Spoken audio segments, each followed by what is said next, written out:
The conference hall floated in the darkness of space, a massive structure built by a dozen alien races over countless years. Inside, Ambassador Dayhine sat at the human delegation table and watched the council representatives arrange themselves on their elevated platforms. The Velphins looked like living crystal, their bodies catching and reflecting the dim light. The Krither representatives moved as one mind, their insect-like bodies clicking and chittering in perfect synchronization. The Quellans swam in their water-filled containment suits, their large eyes watching everything with cold calculation. Dayhyon had been coming to these meetings for 3 months now. 3 months of listening to demands. 3 months of thinly veiled threats. 3 months of watching these ancient species treat humanity like children who needed guidance. He glanced at the woman beside him. Hai-Jin sat perfectly still in her military uniform, her face showing nothing. On his other side, Tae-Yang reviewed economic data on his tablet, his jaw tight with suppressed anger. The council speaker, a Velphin named Velthrax, rose from his seat. His crystalline body shined softly as he moved. When he spoke, his voice came through the translation devices everyone wore, flat and emotionless. The Galactic Council has reached its final decision regarding the human question, Velthrax announced. Humanity will accept protective status under Council authority. This is not a negotiation. This is the only path forward. Dae-Hyan had heard this before, but never stated so bluntly. Protective status. The word sounded kind, but everyone in the room knew what they really meant. Humanity would become a vassal species. Earth would lose the right to govern itself. Human ships would be limited in number and capability. Human colonies would need council permission to expand. And Earth would pay tribute, sending resources and technology to the council every year. The terms are clear, Velthrax continued. Humanity will reduce its military fleet by 70% within 6 months. All human vessels will be fitted with council tracking systems. Human territorial expansion will cease immediately. And Earth will contribute 15% of its gross planetary product to the council treasury annually. A Krither representative, speaking through the hive mind's collective voice, added more. Humanity has expanded too quickly. Your species develops technology without proper oversight. You make contact with other species without council approval. You establish colonies in regions we have not authorized. This cannot continue. One of the Quellan delegates spoke next, its voice gurgling through the water in its suit. Other young species have accepted guidance. They prospered under our protection. Humanity must do the same. The alternative is isolation, economic sanctions, restricted travel, and if necessary, military intervention to protect the greater galactic community. Dae-Hyan listened to it all. He had expected this moment. They all had. Earth's government had sent him here with very specific instructions. The Council believed humanity would fold, just like every other species before them. They thought humans would negotiate, would beg for better terms, would eventually submit because they had no choice. The Council had made one critical error. They had assumed humanity thought like them. Hai-Jin leaned slightly toward Dae-Hyan and whispered, "The fleet is ready. All personnel are accounted for. We can leave within 30 minutes." Dae-Hyan nodded slightly. Tae-Yang closed his tablet and placed it carefully in his bag.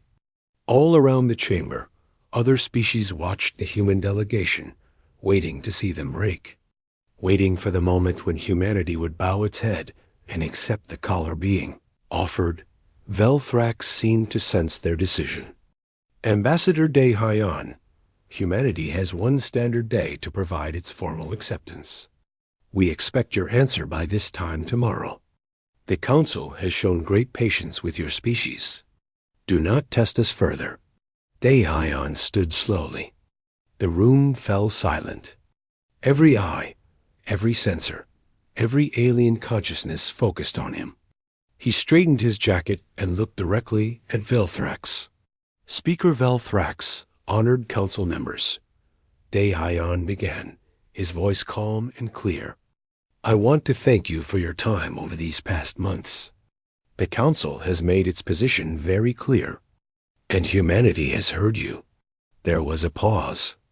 The council members shifted slightly, preparing for the negotiation they expected, preparing for humanity to ask for modified terms, for compromises, for mercy. However, Deion continued, humanity must respectfully decline your offer. The silence that followed was absolute. It was as if every being in the chamber had stopped breathing at the same moment. Velthrax's crystalline body seemed to darken. Ambassador, perhaps you do not understand. This is not an offer. This is a requirement. I understand perfectly, Deion replied. And our answer is no. A Krither representative made a sound like grinding metal. No species refuses the council. You do not have the strength to stand alone. You do not have the resources. You do not have the knowledge. Accept our guidance or face the consequences. Deion picked up his own tablet and placed it in his bag, mirroring Taeyong's earlier action.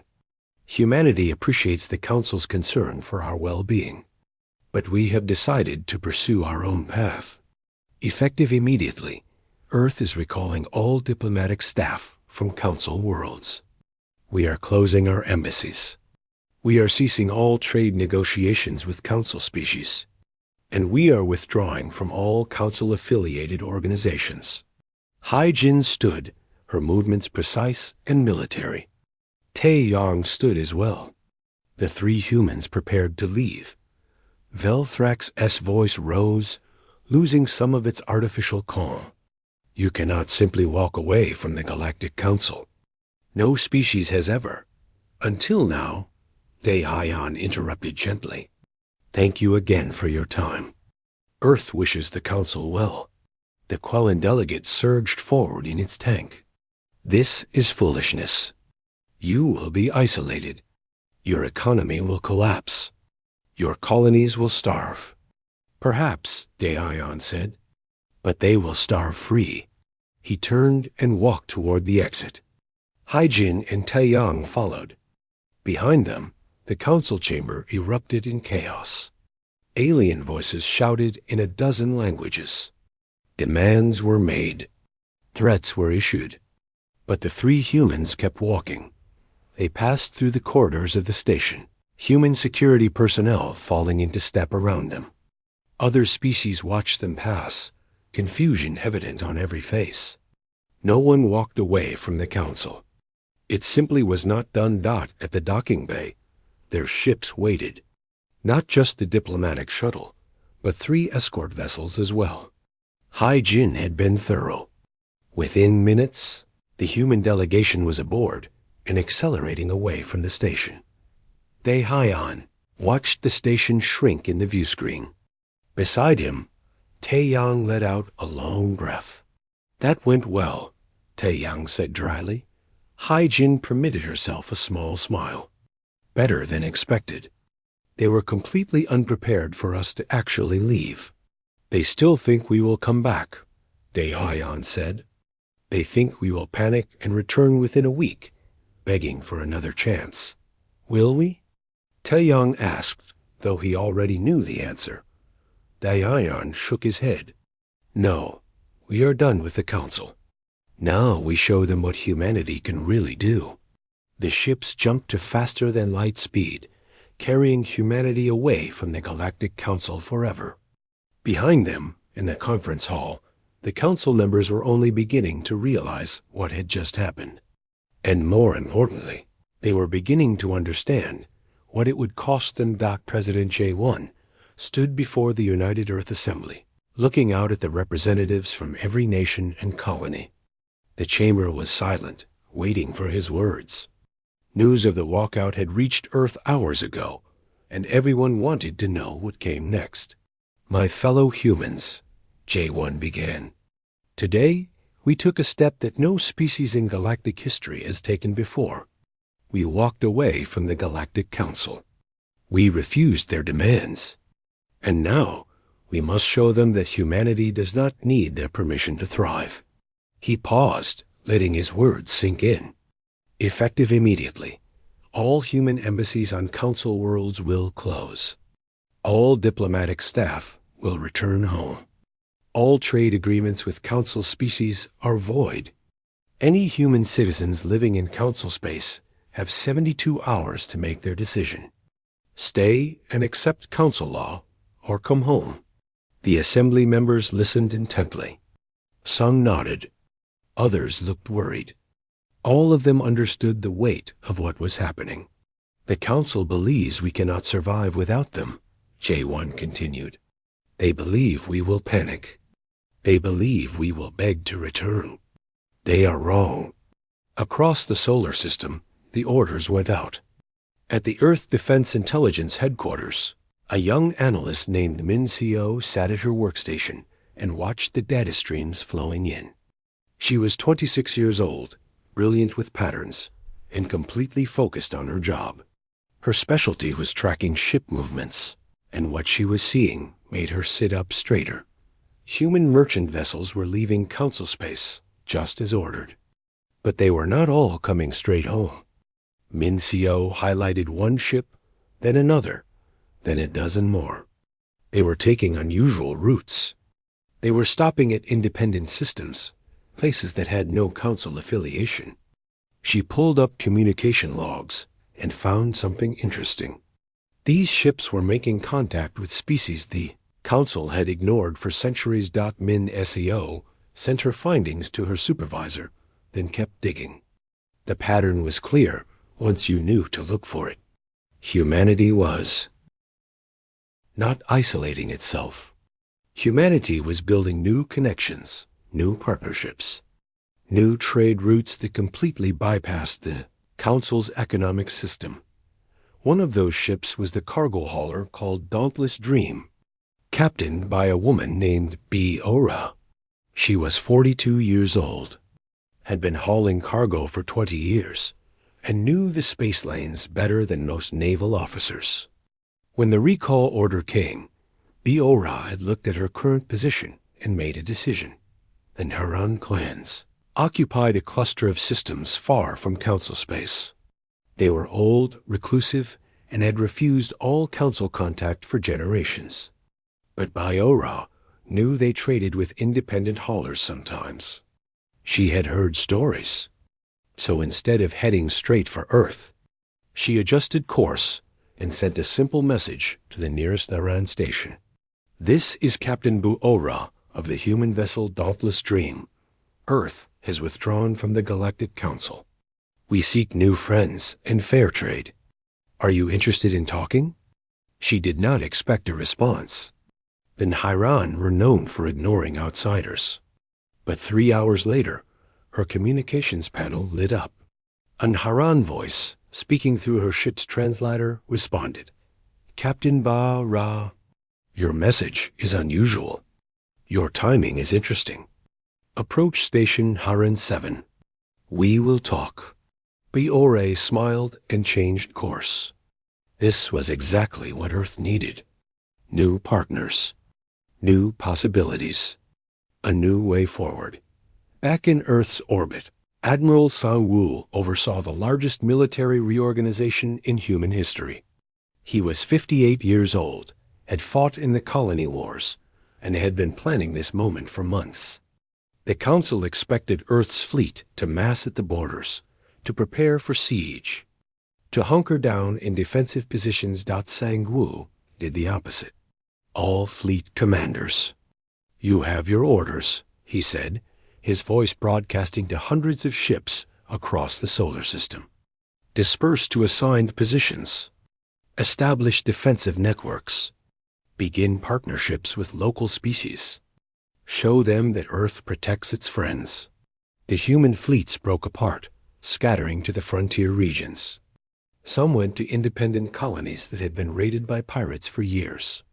Others went to minor species who lived under constant threat from more powerful neighbors.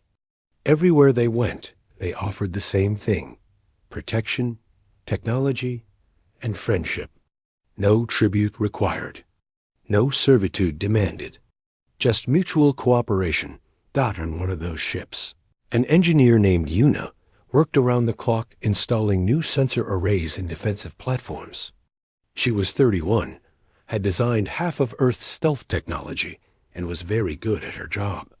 The equipment she was installing was generations ahead of anything the Council had.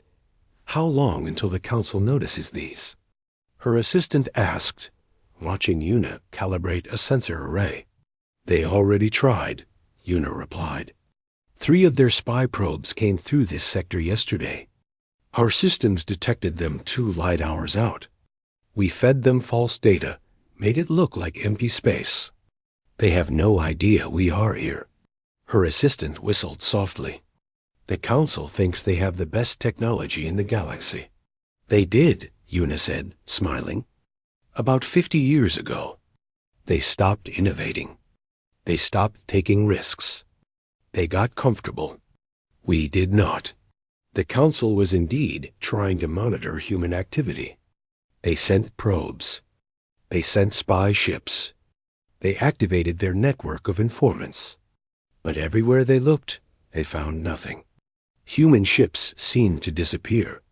Human colonies went silent. Human communications were encrypted beyond anything the Council could break.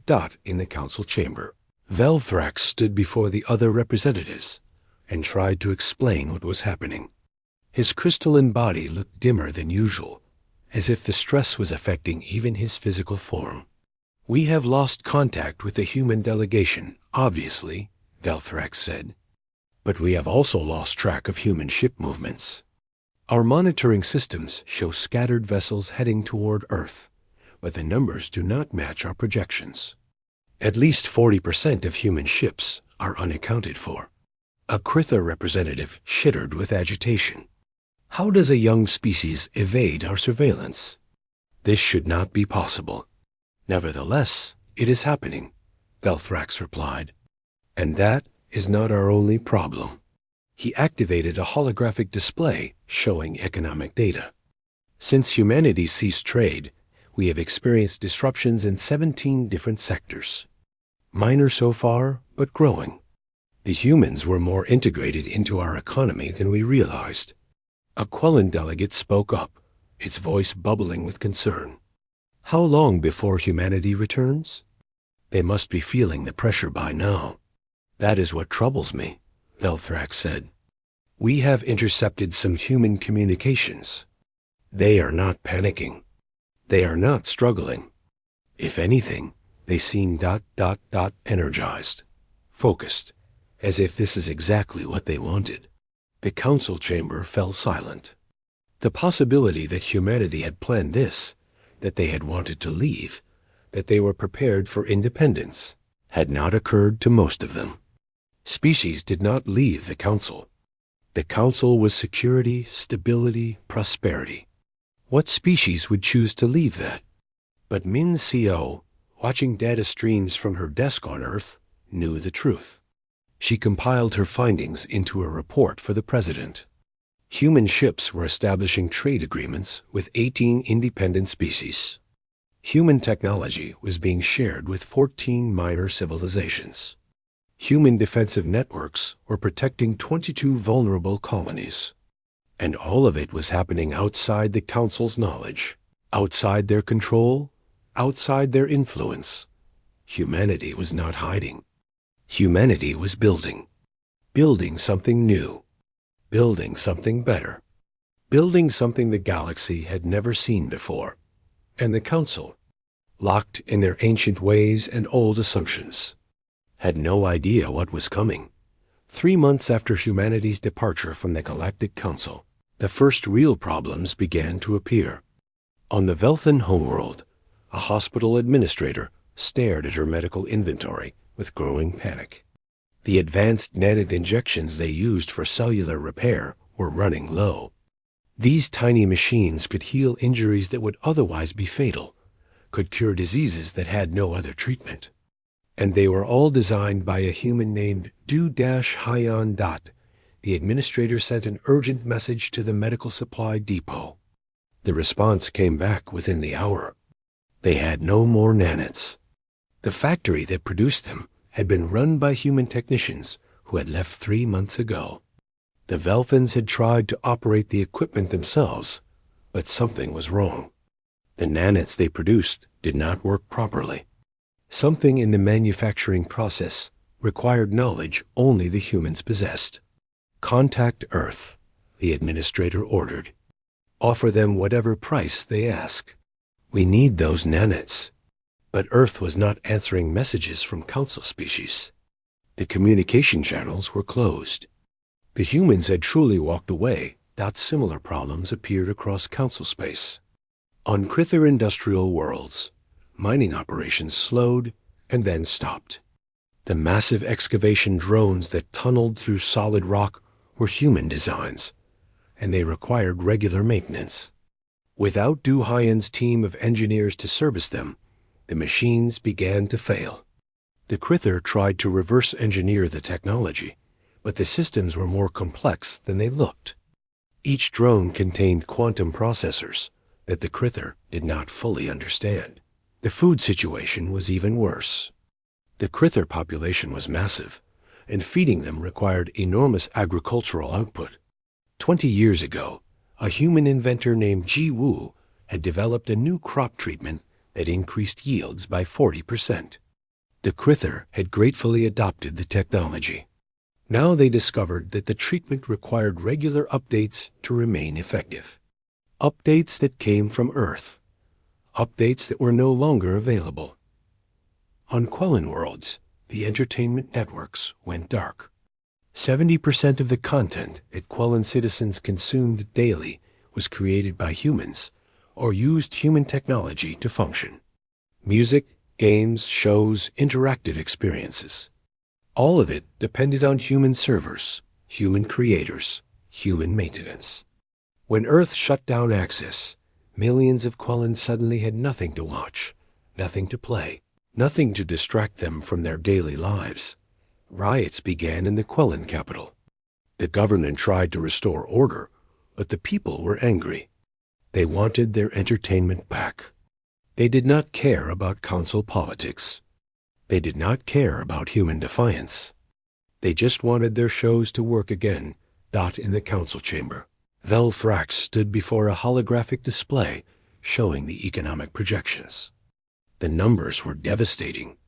An analyst named Kyung Ho, working from Earth, had produced this report months ago, warning what would happen if humanity left. The council had dismissed it as exaggeration.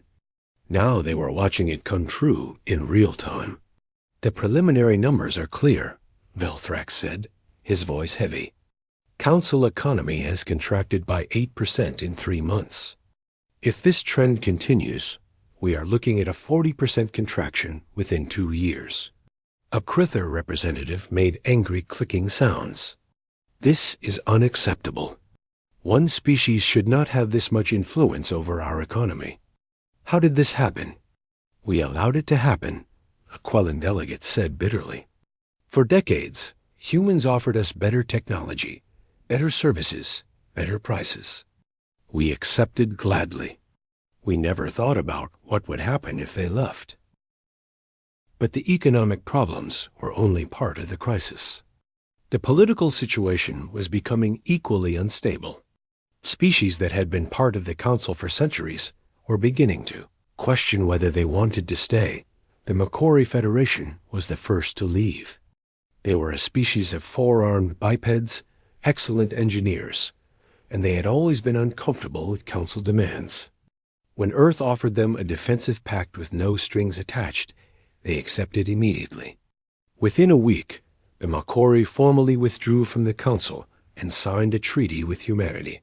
The Taurian enclaves were next. They were miners and traders who had been paying tribute to the council for generations. They hated those payments, but they had been too afraid to stop. When human battle groups began patrolling the frontier regions, offering protection to anyone who asked, the Taurians made their choice. They stopped sending tribute to the council and requested human protection instead. Human prospector named Chan Mi discovered rich deposits of rare elements in an unclaimed system. Under council law, such discoveries had to be reported to the council, who would then auction the mining rights and take a significant cut. Chan Mi ignored council law. She filed her claim with Earth's colonial office and began negotiations with independent mining companies. The council protested. Chan Mi sent back a simple message. What are you going to do about it? The answer was nothing. The council could do nothing. Their authority only extended as far as their military could enforce it. And their military was not as strong as they had believed. This became painfully clear when Council intelligence tried to assess Earth's actual military capability. Captain Su Jin of the human stealth vessel Silent Observer had been following Council fleet movements for months. Every time the Council sent scouts to probe human defenses, Su Jin's ship was watching. Every time they repositioned their forces, she recorded it. Every time they tested new weapons, she analyzed them. The data she gathered went directly to Earth Defense Command. Within weeks, human strategists had complete understanding of Council military doctrine, tactics, and capabilities. The Council had no idea they were being watched. Velthrax stood in the Council, war room with the military commanders from all three major species. They were reviewing what little they knew about human military strength. We estimate the humans have 300 capital ships, a Krither commander reported. Their technology is advanced, but they are still a young species. Our combined fleets number over 2,000 capital ships. The military balance favors us. Then why do I not feel confident? Velthrax asked quietly. Aquilin Admiral spoke up. Because we do not actually know how many ships they have. Our scouts keep disappearing. Our sensor networks detect nothing. It is as if the humans can move through space invisible.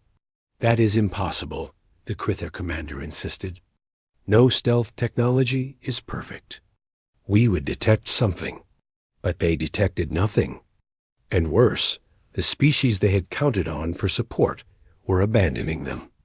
The minor species that made up the bulk of the Council's economic and military power were defecting to humanity at an alarming rate. Velthrax received daily reports of new defections. The Ranthari, the Slavine, the Hekarim, all of them leaving the Council's protection and seeking human alliance instead. Every report was the same. Humanity offered them better terms. No tribute, no restrictions, just friendship and mutual defense. How did we lose control of the situation so quickly? Velthrax asked during a private meeting with his closest advisors. One of them, a Velthan diplomat, answered honestly. We assumed humanity needed us more than we needed them. We assumed they would be grateful for our guidance. We assumed they would behave like every other species before them. We assumed wrong, Velthrax said. Yes, the diplomat agreed. And now we are paying the price. The economic data kept getting worse. The political situation kept deteriorating. And somewhere out in the frontier regions, humanity kept building, kept expanding, kept making new friends. The Council had thought they were punishing Earth by demanding submission. Instead, they had freed humanity to show the galaxy what real cooperation looked like. And species across the galaxy were watching. They were learning. They were beginning to ask questions. Questions like, why do we need the Council? What are they actually providing us? Are we better off with them or without them? For the first time in millennia, the Galactic Council's authority was being questioned. And they had no one to blame but themselves. The Krither swarm mind made its decision in the way it always did, with millions of individual thoughts merging into one overwhelming consensus. They had been humiliated. Their economy was failing. Their authority was crumbling. And it was all humanity's fault. The humans needed to be taught a lesson. They needed to be reminded that young species did not defy the Council without consequences. The target was carefully chosen. A human colony world called New Haven, far from Earth, with a population of only 200,000. The Krither fleet that approached it numbered 80 capital ships and hundreds of support vessels. It was meant to be overwhelming. It was meant to be quick. It was meant to send a message to every species in the galaxy. This is what happens when you defy the Council. The fleet commander was a Krither named Vexvo, speaking for a subset of the swarm mind that specialized in military strategy. He watched New Haven on his view screen as his ships dropped out of faster-than-light speed at the edge of the system. The planet looked peaceful, undefended, vulnerable. "Launch the message," Vexvar ordered. "Give them one chance to surrender." The message was simple and brutal. Surrender immediately, or be destroyed. Accept Council authority, or watch your world burn. You have 1 hour. The response came back in 30 minutes. It was not from the colony governor. It was not from any civilian authority. It was from Commander Hyinwoo of the 5th Fleet, and it consisted of exactly 5 words. New Haven is under human protection. Vexvar felt a ripple of confusion through the swarm mind connection. There were no human ships on his sensors. There were no defensive platforms. There was nothing but empty space between his fleet and the planet. "Scan again," he ordered. "Full spectrum. Find them." The scanner swept the system. Still nothing. Vexvar felt the first stirring of unease. Where were they? The answer came 60 seconds later, when space itself seemed to tear open.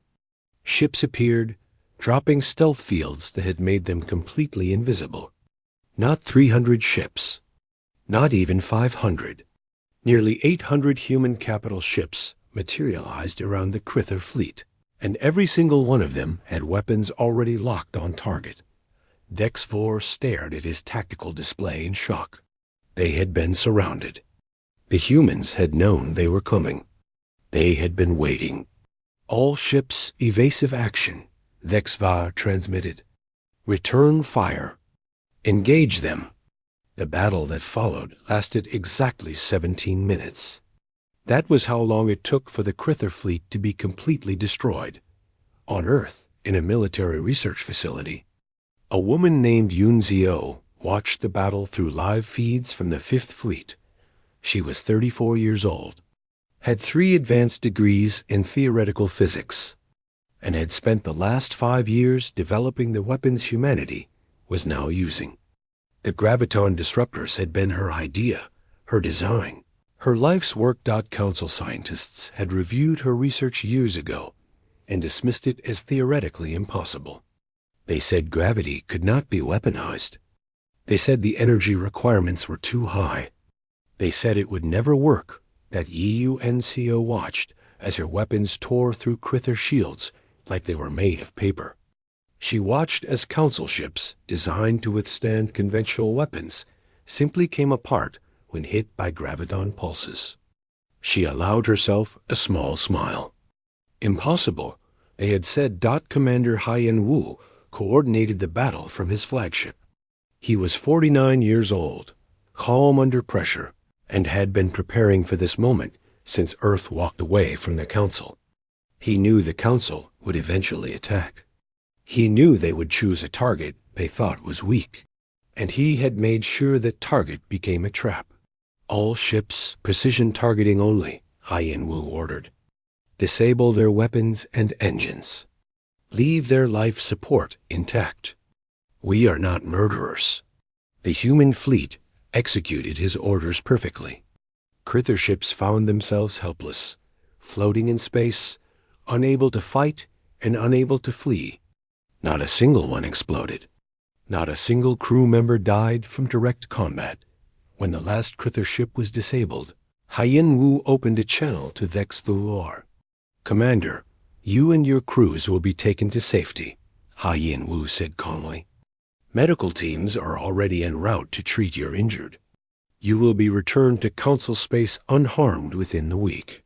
Vexvar felt the swarm mind connection, buzzing with confusion and shame. Why? He asked. We came to destroy you. Why show mercy? Because we are better than that, Hien Wu replied simply. And because we want you to deliver a message. Tell the Council that humanity will defend itself and its friends. Tell them we have no interest in conquest. But also tell them that if they attack us again, the result will be the same. On New Haven, a young medic named Subin treated the few human casualties from the battle.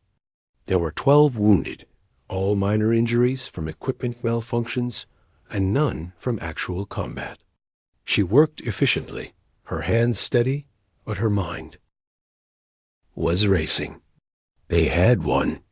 Not just won, but won decisively against a force that outnumbered them. The Council had finally learned what Earth was capable of. The news spread across the galaxy faster than light speed. Every species, every government, every individual with access to communication networks heard the same story. The Krither, one of the Council's most powerful military forces, had been defeated in 17 minutes. Not destroyed, defeated, disarmed, and then shown mercy. The reaction was immediate and overwhelming. Within 24 hours, 17 more species formally requested human protection. They sent delegations to Earth, to human colonies, to human diplomatic stations. They all said the same thing. We want what you are offering. We want to be your partners, not your subjects. 8 Council member species began secret negotiations with Ambassador Daeyon. He had set up a new diplomatic station in neutral space, and representatives came quietly, at night, using unmarked ships. They asked questions. What would humanity want from them? What would an alliance look like? Could they leave the Council without being punished? Daeyon answered honestly. Earth wants friends, not servants. We want trade partners, not tributaries. We want allies who stand with us because they choose to, not because they are forced. As for leaving the Council, we will protect anyone who asks. The Council cannot threaten you while human ships are nearby. The defections accelerated. The Velthan government split into factions. Half wanted to maintain the Council. Half wanted to negotiate with humanity. The debate raged in their crystal chambers, and for the first time in their long history, the Velthan were divided. The Quellan population was in open revolt. They wanted their entertainment back. They wanted access to human technology. They wanted their government to stop fighting a war they had already lost. The Quellan leadership desperately tried to maintain order, but it was slipping away from them. Only the Krither remained united, and their unity was built on humiliation. They had been defeated. Their fleet had been destroyed. Their military supremacy had been revealed as an illusion. And worst of all, the humans had spared them. They had been shown mercy when they expected death, and somehow that was more humiliating than annihilation would have been. The Krither swarm mind convened in full. Millions of voices merged into one decision. They would prepare for total war. They would mobilize every ship, every weapon, every resource. They would crush humanity even if it cost them everything. But other voices in the Council urged caution. Velthrak stood before the assembly and spoke with desperate urgency. We have already lost, he said. Not militarily, though that is coming. We have lost politically. We have lost economically. We have lost the respect and loyalty of the species we claim to protect. If we go to war now, we will not destroy humanity. We will destroy ourselves. Then what do you suggest? A Krither representative demanded. Surrender? Submit to these upstart humans? I suggest we accept reality, Velthrax replied. The galaxy has changed. The old order is gone. We can either adapt or be swept away. Those are our only choices. The Council chamber erupted in argument. But out in neutral space, at the human diplomatic station, Ambassador Daeyon was already preparing the next move. The military phase was over. Humanity had proven it could defend itself. Now came the harder part. Now came building something new. President J1 stood before the assembled representatives of 47 different species. It had taken 2 months to organize this gathering, 2 months of quiet diplomacy, careful negotiation, and building trust. The meeting was held on a neutral station that humanity had constructed specifically for this purpose. It was not on Earth. It was not in council space.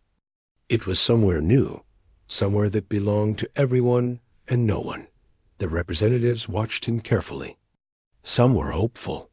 Some were skeptical. All of them were curious about what humanity would propose. After the Battle of New Haven, everyone knew that Earth had the military strength to impose whatever terms they wanted. The question was, would they? "Thank you all for coming," J1 began, his voice calm and steady. "I know many of you took great risks to be here. Some of you defied your own governments. Some of you came in secret.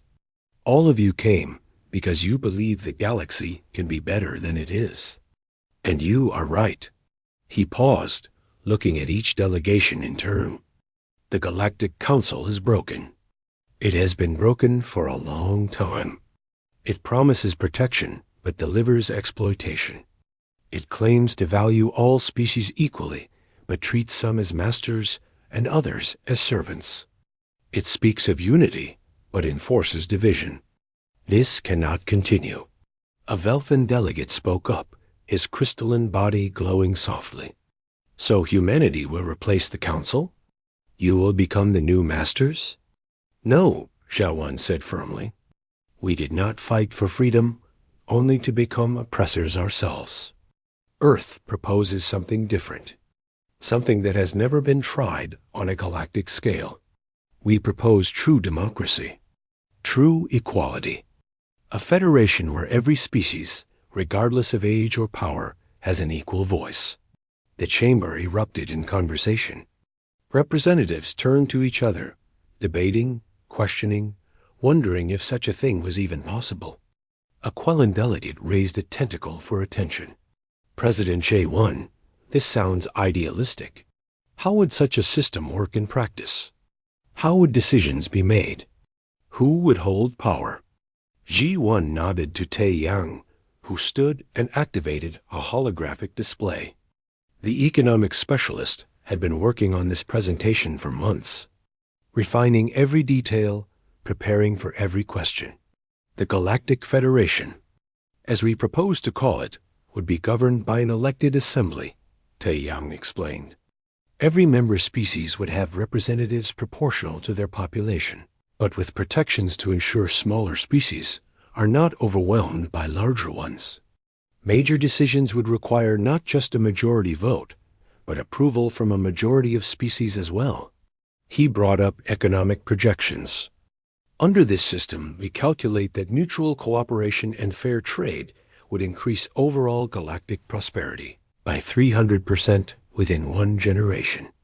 Not just for some species, for all species. The rising tide would lift all ships. A Krither representative, one of the moderate faction that had broken away from the Swollen Mind's war consensus, asked the question everyone was thinking. And what about military power? What about security? The Council maintained peace through strength. How would the Federation protect its members? He Jin stood to answer this one. The military advisor brought up tactical displays showing defense networks, patrol routes, and rapid response forces. The Federation would maintain a joint defense force, Hai-Jin explained. Every member species would contribute according to their capability. But more importantly, the defense force would be defensive.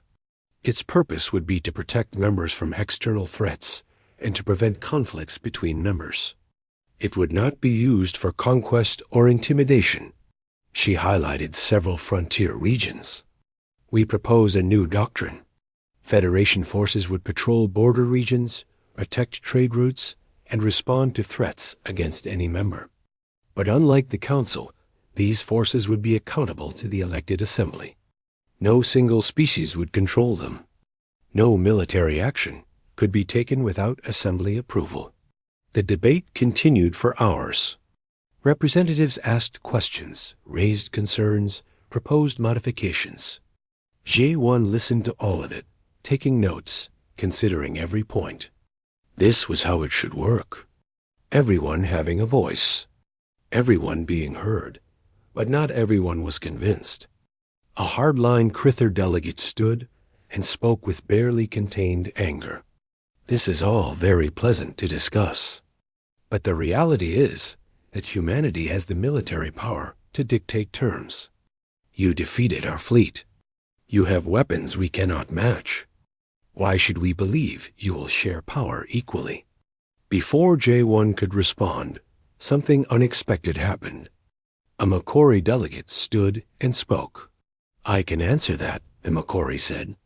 My people were among the first to ally with humanity. We were weak, threatened by pirates, unable to defend ourselves. Earth sent ships to protect us. But they did not demand tribute. They did not seize control of our government. They did not treat us as inferiors. They treated us as partners. They kept their promises. They respected our sovereignty. This is not theory. This is our experience. A Taurian delegate stood next. The same is true for us. When we stopped paying tribute to the Council, Earth protected us from retaliation.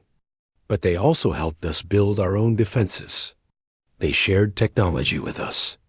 They taught us how to protect ourselves so we would not always need their help. What conqueror does that? More voices joined in. Species after species stood to describe their experiences with humanity. The pattern was clear. Earth did not seek to dominate. Earth sought to cooperate. And they had been doing so for months now, building trust through actions rather than words. The Crither hardliner sat down, defeated by the testimony of those who had actually worked with humanity. G1 nodded to those who had spoken and continued. The Federation will not be perfect, he said honestly. There will be disagreements. There will be challenges. There will be mistakes. But it will be ours. All of ours. Built together, governed together, succeeding or failing together. That is what we are offering. The vote came 3 days later. 47 species voted to dissolve the Galactic Council and form the Galactic Fair. Duration. The margin was unanimous. But the old Council species still existed. The Velfins, Crither, and Quellan had to decide whether to join the new system or stand apart. Internal debates raged within their governments. The reformers argued for joining. The hardliners argued for resistance. It was the Velthans who moved first. Their government split, and the reformist faction won control by a narrow margin. They sent an official message to Earth requesting membership in the Federation. Within hours, the Quellan government, facing civil unrest and economic collapse, did the same. The Crither held out longer.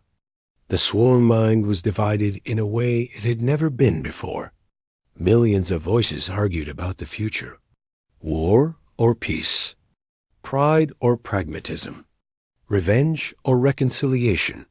The debate was settled by an unexpected voice. A Crither soldier who had survived the Battle of New Haven, one of those who had been rescued by human medical teams and treated with care by a medic named Su Bin. He spoke to the swarm mind, sharing his experience. He described how the humans could have killed them all, but chose mercy instead. He described how they were treated with dignity, even as prisoners. He described how Commander Haiyan Wu had looked him in the eye and called him worthy of respect. They defeated us, the soldier said to the swarm mind. But they did not humiliate us. They showed us a better way. Perhaps it is time we learned from them. The swarm mind finally reached consensus. The Crither would join the Federation. 6 months after humanity had walked away from the Galactic Council, Ambassador Daehyun stood before the first meeting of the Galactic Federation Assembly. Representatives from 62 species filled the chamber. There were humans, yes, but they were a minority. This was not Earth's federation. It belonged to everyone. The Assembly's first act was to elect leadership. Dae-Hyan was nominated for Secretary General.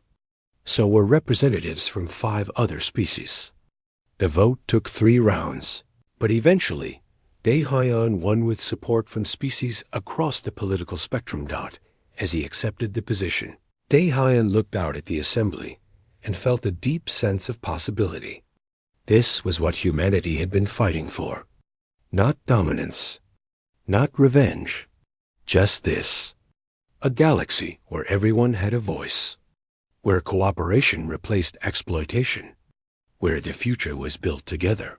Back on Earth, in a small office at the Trade Coordination Center, Captain Bayora reviewed the new trade routes spreading across Federation space.